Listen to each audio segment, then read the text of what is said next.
मोठ्या आनंदाच्या उत्साहाच्या वातावरणामध्ये अतिशय जल्लोषमय स्वयंस्फूर्तरित्या माझ्या सर्व माता भगिनींचा आशीर्वाद घेऊन त्यांच्या सर्वांच्या साक्षीने आमचे सर्व ज्येष्ठ नेते, आमचे ज्येष्ठ मार्गदर्शक,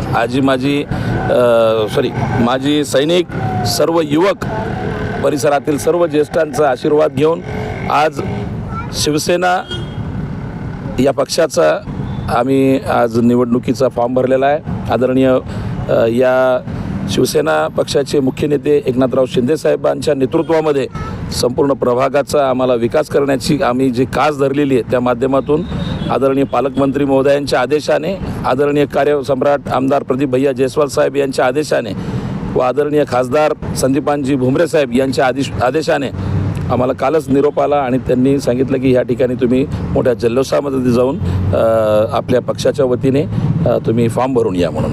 सर, निवडणुकीची तयारी कशा प्रकारे झाली?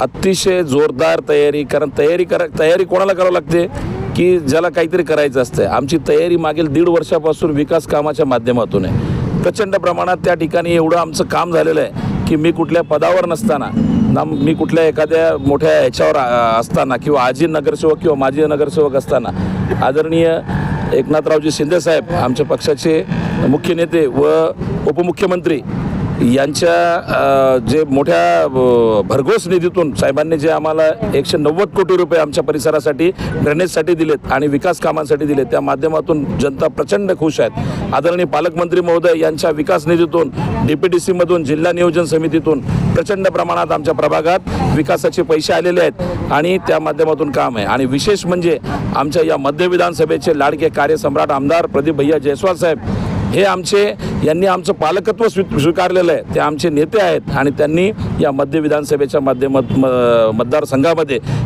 कधी नव्हे ते जे म्हणजे अनेक वर्षापासून गेल्या 20-25 वर्षापासून जे नागरिकांच्या प्रश्न आणि जे उपाययोजना जे रखडलेले होते ते आदरणीय प्रदीप भैया जयस्वाल साहेब यांनी आम्हाला म्हणजे संपूर्ण या परिसराची कायापालट केली आणि त्याच्या माध्यमातून आम्ही पायाला भिंगरी लावून, जसं जयस्वाल साहेब, पालकमंत्री साहेब आणि आदरणीय एकनाथराव शिंदे साहेब आणि आमचे खासदार साहेब जे या परिसराच्या म्हणजे संपूर्ण छत्रपती संभाजीनगरची कायापालट करण्यासाठी प्रयत्न करत आहेत, तर त्याच्यात सगळ्यात जास्त जर निधी कुठे आले असेल तर आमच्या प्रभाग क्रमांक 3 मध्ये। आणि निश्चित सर्व माता भगिनी हा जो उत्साह आहे, सकाळी माझ्या घरी सकाळी हजारोच्या संख्येने महिला मंडळ आणि हे सगळे मला इथे या ठिकाणी त्यांनी सांगितलं होतं की आम्ही स्वयंस्फूर्तरित्या आम्ही स्वतःहून आणतो, कुणालाच इथे बोलवायची गरज पडली नाही। एवढे प्रचंड हे माझ्या माता भगिनी आणि एवढ्या माझ्या माता भगिनी हे ज्येष्ठ नागरिक, युवक आणि एवढे माजी सैनिक, एवढे जे आता देशाची सेवा करून आज समाजसेवा करण्याकरिता माझ्या खांद्याला खांद्या लावून सकाळी 5:30 वाजेपासून तर रात्रीच्या 10-10:30-11 वाजेपर्यंत सुभेदार कदमदादा, सुभाषदादा कदम, सुभेदार आरकदादा, मी सगळ्यांचे नावं घेऊ शकतो, सगळेच आमचे त्यांच्यासाठी टाळ्या।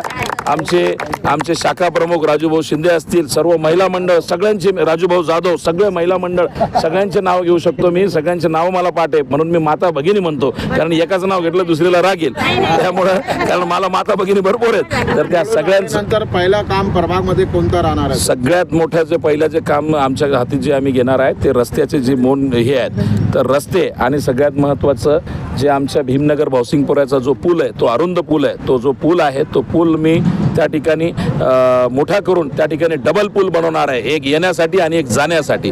त्यानंतर आमच्या परिसरामध्ये कचराकुंडी या प्रस्थापितांनी आजी माजी नगरसेवकांनी त्या कंपनींकडून, ज्या कोणत्या खाजगी कंपन्या होत्या त्यांच्याकडून पैसे खाऊन आमच्या या नागरिकांची दिशाभूल केली आणि त्या ठिकाणी अनुमोदन दिलं की ह्या ठिकाणी कचरा डेपो काढणार आहे। तर सगळ्यात पहिलं जे मी काम करणार त्या ठिकाणचा कचरा डेपो आम्ही हलवणार आहे। त्या प्रसंगी मतदारांना एवढंच सांगेल, ही निवडणूक देशाची नाही आहे, ही निवडणूक राज्याची नाही आहे, ही निवडणूक गल्लीतली आहे, ही निवडणूक आपल्या बेसिक सोयी सुविधांची आहे। कृपया कोणी राष्ट्रीय नेते, कोणी राष्ट्रीय एखाद्या व्यक्तीकडे बघत बसू नका।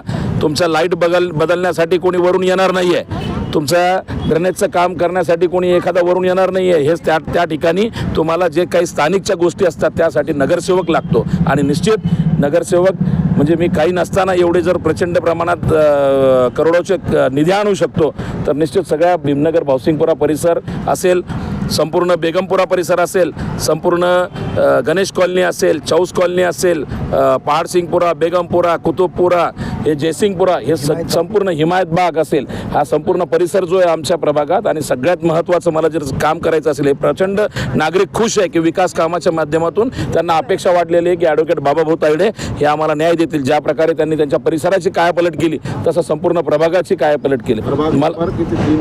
प्रभाग क्रमांक 3. सगळ्यात महत्त्वाचं मला सांगताना तुम्हाला आनंद होतोय की संबंध छत्रपती संभाजीनगरमध्ये जेवढ्याही ऐतिहासिक धरोहर असतील त्याच्यातल्या 80% ऐतिहासिक धरोहर माझ्या प्रभागात येतात. कारण की या ठिकाणी ऐतिहासिक बेबीचा मकबरा आहे, ऐतिहासिक बुद्ध लेणी आहे, ऐतिहासिक ज्या ठिकाणी नामांतर झालं, ज्या ठिकाणी नामांतर झालं ते विद्यापीठाची कमान आमच्या परिसरामध्ये आहे. पानचक्की आहे, सोनेरी महाल आहे, त्या ठिकाणी तुमच्याकडे थत्ते हाऊस सुद्धा ऐतिहासिक आहे. त्यानंतर मकाई गेट असेल, त्यानंतर सगळ्यात महत्त्वाचं म्हणजे निपट निरंजन असेल, गोगाबाबा टेकडी असेल, हनुमान टेकडी असेल, 2 नंबर लेणी असेल. हा संपूर्ण परिसर आमचा ऐतिहासिक धरोहरनं भरलेला आहे. आणि मला अपेक्षा आहे की माझे जे नेते आहेत आदरणीय एकनाथराव शिंदे साहेब, पालकमंत्री संजयजी शिरसाट साहेब, खासदार संदीपान भुमरे साहेब आणि या मध्य विधानसभेचे लाडके कार्यसम्राट आमदार प्रदीप भैया जयस्वाल साहेब यांच्या माध्यमातून या संपूर्ण जे पर्यटन स्थळं आहेत आणि सगळ्या ज्या गोष्टी आहेत त्या गोष्टींचा आम्ही करोडो रुपयाचा निधी आणून या सगळ्या परिसराचा व बेबीचा मकबराचा याची कायापालट करू आणि देशामध्ये नंबर 1चा आमचा प्रभाग कसा राहील त्या ठिकाणी आम्ही असं करू. सगळ्यात महत्त्वाचं आनंदाची अजून एक गोष्ट आहे, माझ्याच प्रभागामध्ये अजून एक सफारी पार्क म्हणजे देशातला नंबर 2चा पार्क आपल्याकडे सफारी पार्क शेकडो एकरमध्ये बनतोय. त्याला कनेक्टिव्हिटी करण्याकरिता मिठमिठ्यावरून तर थेट हर्सुल टी पॉईंट, कारण हा आमचा प्रभाग असा हा इथपर्यंत येतोय. तर तो रोड एक त्या ठिकाणी येऊन एक 100 फुटाचा रोड होता. तर नागरिकांच्या घरांना इजा न होता, कोणाचे म्हणजे घराचे पाडापाड न करता आम्ही त्या ठिकाणी 50 फुटाचा रोड आदरणीय नितीन गडकरी साहेबांच्या माध्यमातून घेऊन या परिसराला कनेक्ट करून आणि हे जे नागरिक देशभरातून सफारी पार्क बघायला येतील तेच नागरिक हे आमच्या परिसरात विभागामध्ये जे मी आता सांगितलं तुम्हाला, बेबीचा मकबरा, पानचक्की, सोनेरी महाल, बुद्ध लेणी, विद्यापीठाची कमान, हे संपूर्ण बघण्याकरिता नागरिक त्या रस्त्याने येतील यासाठी आम्ही अहोरात्र परिश्रम घेणार आहेत. धन्यवाद, खूप खूप धन्यवाद.